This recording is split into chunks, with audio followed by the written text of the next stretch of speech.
Bismillahirrahmanirrahim. Ikhwan akhwat yang dirahmati Allah Subhanahu wa taala, pada kesempatan kali ini kita akan bahas beberapa hadis yang berkaitan dengan tawadhu, meskipun secara makna saja, yaitu lafalnya tidak datang dalam lafal tawadhu, tetapi maknanya, topiknya berkaitan dengan tawadhu. Hadis yang pertama akan kita bahas adalah hadis an Abi Umamah Iyas bin Tha'labah al-Ansari. Hadis ini diriwayatkan oleh sahabat yang bernama Abu Umamah Iyas bin Tha'labah al-Ansari al-Harithi radhiyallahu anhu. Beliau berkata, "Dzakara ashabu Rasulillah sallallahu alaihi wasallam yauman indahu dunya." Suatu hari para sahabat Rasulullah SAW berbicara tentang dunia di sisi Nabi sallallahu alaihi wasallam. Faqala Rasulullah sallallahu alaihi wasallam berkata, "Ala tasma'un?" Dengarkanlah, ala tasma'un, dengarkanlah. Ya innal badzadzata minal iman. Sungguhnya kesederhanaan bagian daripada keimanan. Innal badzadzata minal iman, sungguhnya kesederhanaan bagian daripada keimanan. Hadis riwayat Al-Imam Abu Dawud dalam sunannya, dan hadis ini disahihkan oleh Syekh Albani rahimahullahu ta'ala. Ikhwan dan akhwat yang rahmatillah subhanahu wa ta'ala, jadi suatu hari para sahabat sedang ngobrol di sisi Nabi SAW tentang dunia, mungkin tentang pakaian yang bagus, pakaian yang indah, ya, atau barang-barang duniawi yang indah, ya. Maka Rasulullah SAW menasihati mereka. Rasulullah SAW berkata, "Ala tasma'un?" Dengarkanlah Rasulullah SAW sampai ulang 2 kali. Dengarkanlah.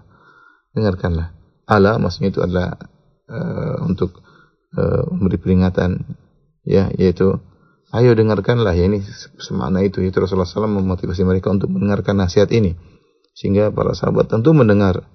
Setelah itu apa yang didengarkan? Ternyata Rasulullah SAW mengatakan, "Innal badzadzata minal iman." Sesungguhnya kesederhanaan bagian daripada iman. Sampai Rasulullah SAW ulang 2 kali. Innal badzadzata minal iman. Ya, sungguhnya kesederhanaan bagian daripada iman. Jadi maksud hadis ini, seorang tawadhu dengan berusaha memakai pakaian yang sederhana dan meninggalkan pakaian yang mewah, meskipun dia mampu untuk membelinya, sebagaimana sudah kita jelaskan pada pertemuan yang lalu, yaitu barang siapa yang menanggalkan atau meninggalkan pakaian yang mewah padahal dia mampu untuk membelinya, untuk memakainya, maka Allah akan memakaikan dia dengan pakaian keimanan pada hari kiamat kelak. Intinya Rasulullah ingatkan dunia tentang pakaian yang mewah, pakaian yang mahal, hendaknya ditinggalkan, hendaknya seorang tawadhu, ya, karena pakaian itu punya pengaruh ke dalam hati. Jika seorang memakai pakaian yang mahal-mahal, asalnya dia mungkin tidak angkuh, asalnya tidak merasa tinggi, namun karena dia selalu bergaya dengan style yang mahal, ya, baik pakaiannya, baik jamnya, baik kendaraannya, baik tasnya, baik sepatunya, maka hal itu akan memasukkan perasaan tinggi dalam hatinya. Dan penampilan luar punya pengaruh dalam batin, ya. Makanya Nabi SAW melarang seorang bertasyabuh dengan orang-orang kafir dari sisi pakaian, dari sisi penampilan. Kenapa? Karena akan menimbulkan sesuatu dalam hati, ya. Entah mencintai mereka, entah senang dengan mereka, ya, dan yang lainnya. Demikian juga misalnya Rasulullah SAW melarang bertasyabuh dengan orang-orang fasik, ya. Demikian juga di antara faedahnya agar kita tidak seperti mereka, ya. Hati kita juga tidak seperti hati mereka. Maka demikian juga, ya, Rasulullah SAW melarang seorang berlebihan dalam berpakaian, ya, karena hal itu bisa menimbulkan sesuatu dalam hati mereka. Karena dalam Al-Quran Allah Subhanahu wa taala berfirman, "Walladzina idza anfaqu lam yusrifu wa lam yaqturu wa kana baina dzalika qawama." Orang-orang yang ketika mereka berinfak, mereka tidak berlebihan, lam yusrifu, tidak berlebihan. Wa lam yaqturu, tidak juga pelit, tapi di tengah-tengah, ya. Adapun orang kafir, kata Allah Subhanahu wa taala, "Innahum kanu qabla dzalika mutrafin." Mereka dahulu di dunia, orang kafir, mutrafin itu hidup mewah. Maka kalau seorang berlebihan dalam pakaian, dalam penampilan, ya, maka ini dilarang dalam syariat, ya, karena berlebihan dan di luar daripada kebutuhan. Dan ini perlu diingat oleh para wanita yang perhatian terhadap penampilan.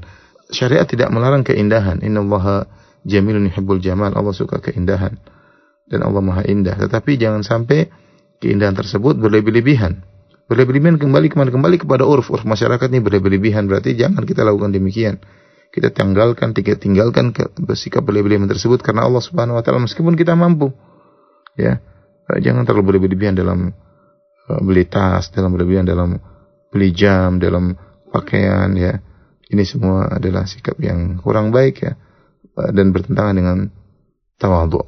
Apalagi laki-laki, jika wanita yang asalnya diperintahkan untuk berhias, ya, demi untuk menyenangkan suaminya, ya, itu pun jangan berlebihan. Apalagi laki-laki dasarnya tidak perlu untuk berhias dan berias, karena mereka memang tidak dituntut untuk demikian. Ya, maka jangan sampai berlebihan dengan model pakaian terlalu mewah. Kemudian semuanya, ya, kadang-kadang pakai cincin terlalu mewah. Ya, ada di antara mereka yang pakai gelang segala, ya, ada yang pakai kalung segala. Enggak perlu seperti itu, ya. Lelaki bukan makhluk yang disuruh untuk berhias, ya. Berlebih-lebihan, apalagi wanita saja disuruh untuk tawadhu, apalagi laki-laki. Intinya di sini, hadis ini mengingatkan bahwasanya pakaian yang mewah, penampilan yang mewah, terlalu wow, ini semua mengaruhi hati dan bisa mengikis tawadhu yang ada dalam hati secara sedikit demi sedikit, akhirnya berubah menjadi merasa tinggi, merasa angkuh, dan yang lainnya. Semoga Allah menjauhkan kita dari penyakit-penyakit hati. Allah Ta'ala alam bisawab.